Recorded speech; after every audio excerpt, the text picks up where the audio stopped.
Hello students, in this video we are going to study Kepler's three laws. These are the laws of planetary motion.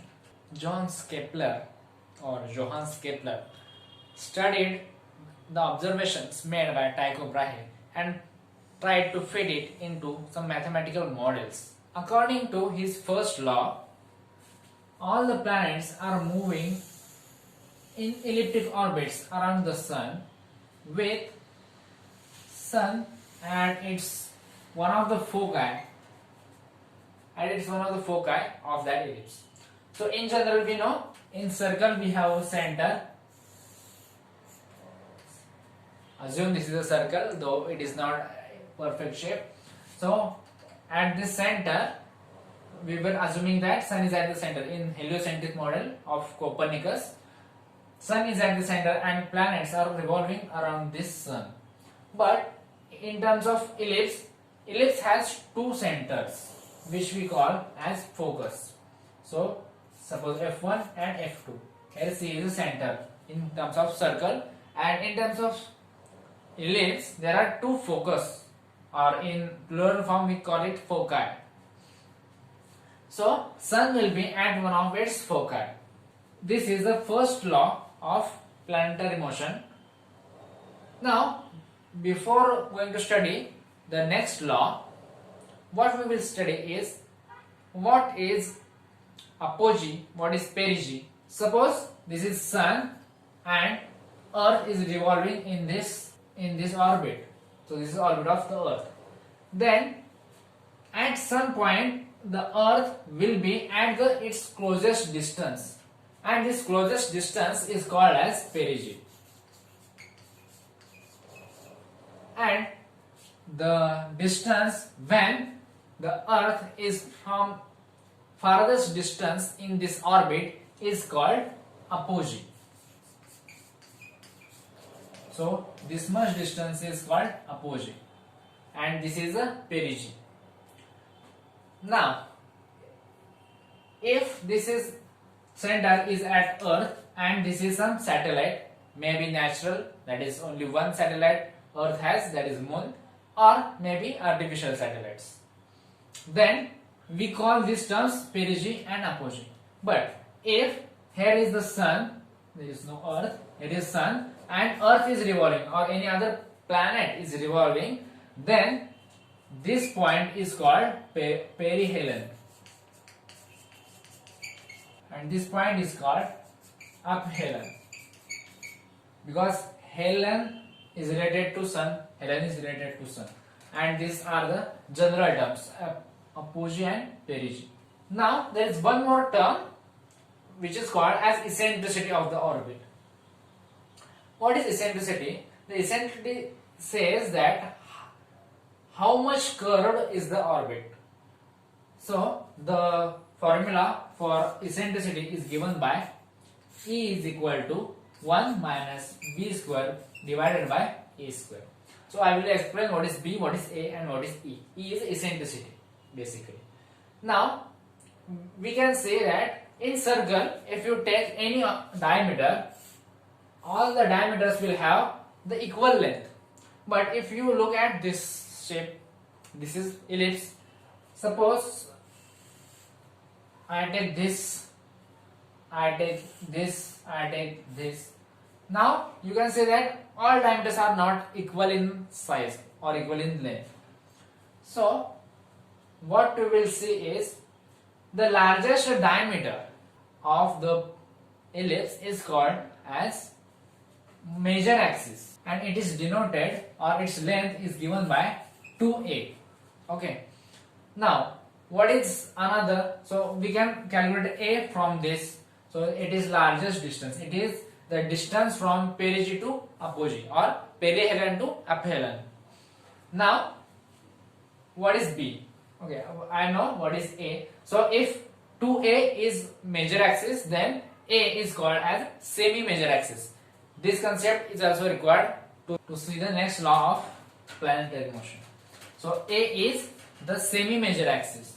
Major axis is the distance between perigee and apogee, direct distance. So it is the largest diameter of the ellipse. Now what is 2b?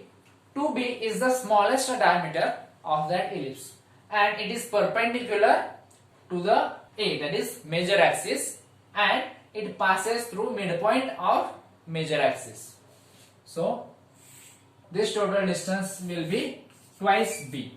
As I told, it cuts the major axis into the center. So this part is A and this part is also A. Similarly, this part is B and this part is also B. So similar to major axis and semi-major axis, we have minor axis and semi-minor axis. So B is called semi-minor axis and A is semi-major axis. So B is semi-minor axis and A is semi-major axis. Now from this formula, we can find out the eccentricity. Now if A and B are equal, that is in case of the circle, so all the diameters are equal, so what will happen? B is equal to A. So B square upon A square will be 1. So 1 minus 1 will be 0. So for the circle, the eccentricity is always 0. That is the perfect shape. So if the distance A and B are not different much, then these orbits will be closer to circular orbits. So in that case, eccentricity will be closer to 0 or almost 0. So for perfect circle, eccentricity is 0. When this will become 1, when this will become 0. When this will become 0, if B is equal to 0 or A is infinite. So what does this mean? So this means just the straight line. That is the periodic motion. In that case, the eccentricity will be equal to 1. So what does this mean, periodic motion? It is just to and fro motion.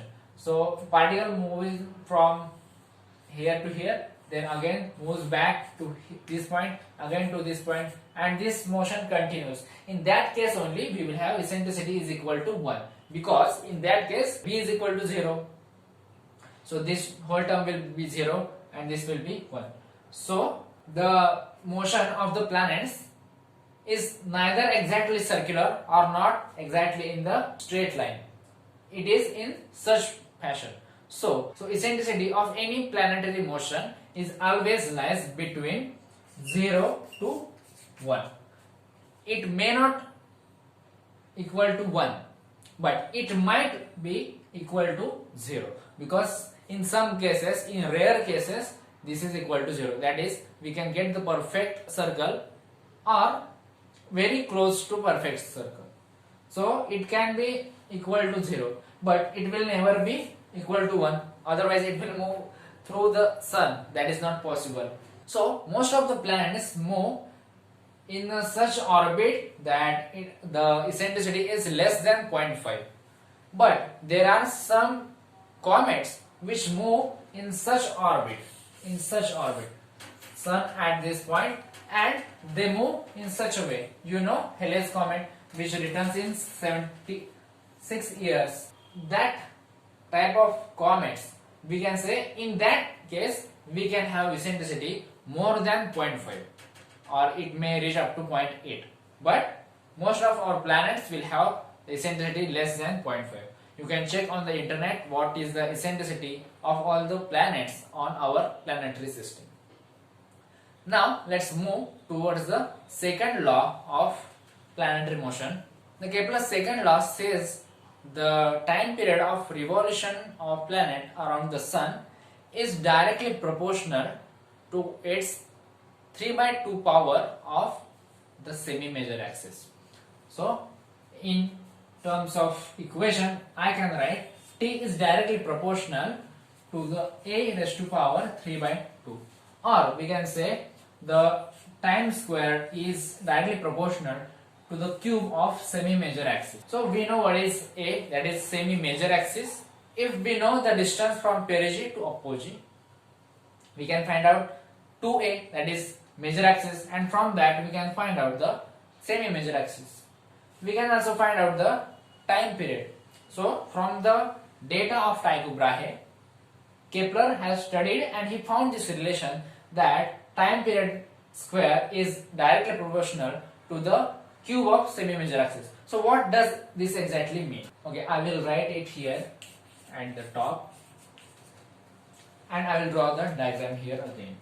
So here is Sun.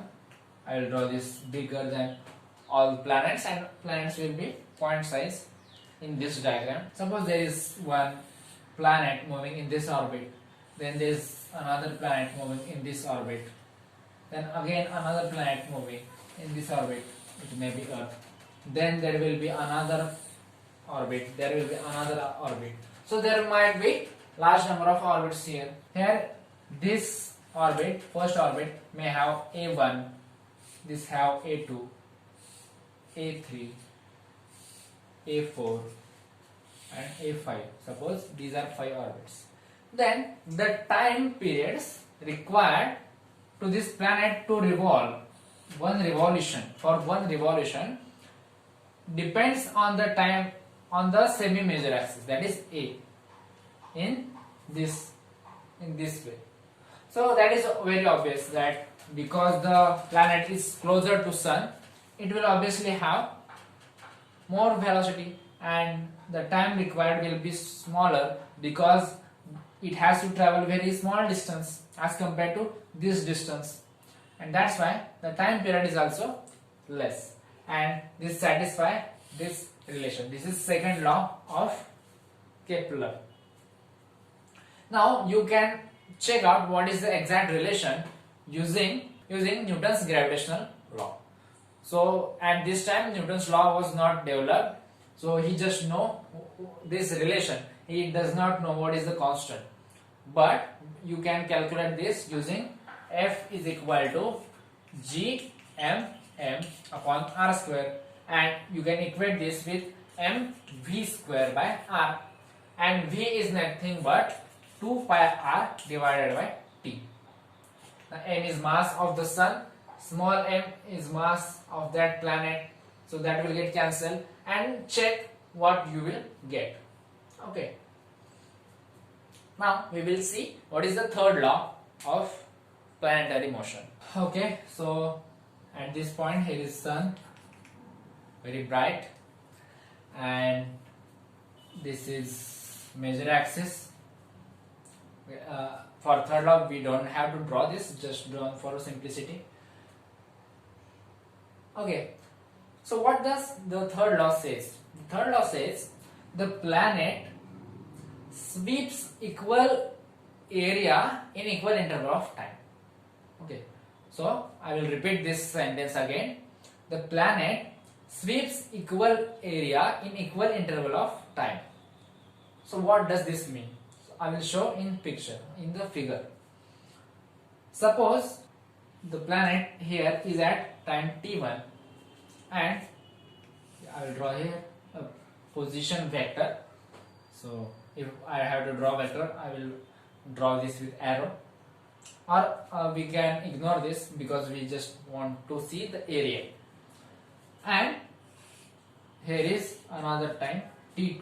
In this time interval, this sweeps this much area.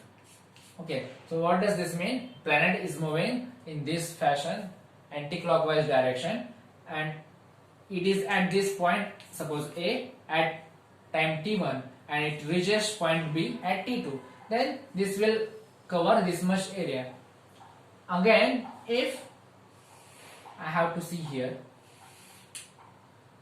if it is at time t3 and it is at time t4. Suppose t2 minus t1 is exactly equal to t4 minus t3. Let's say it is delta t.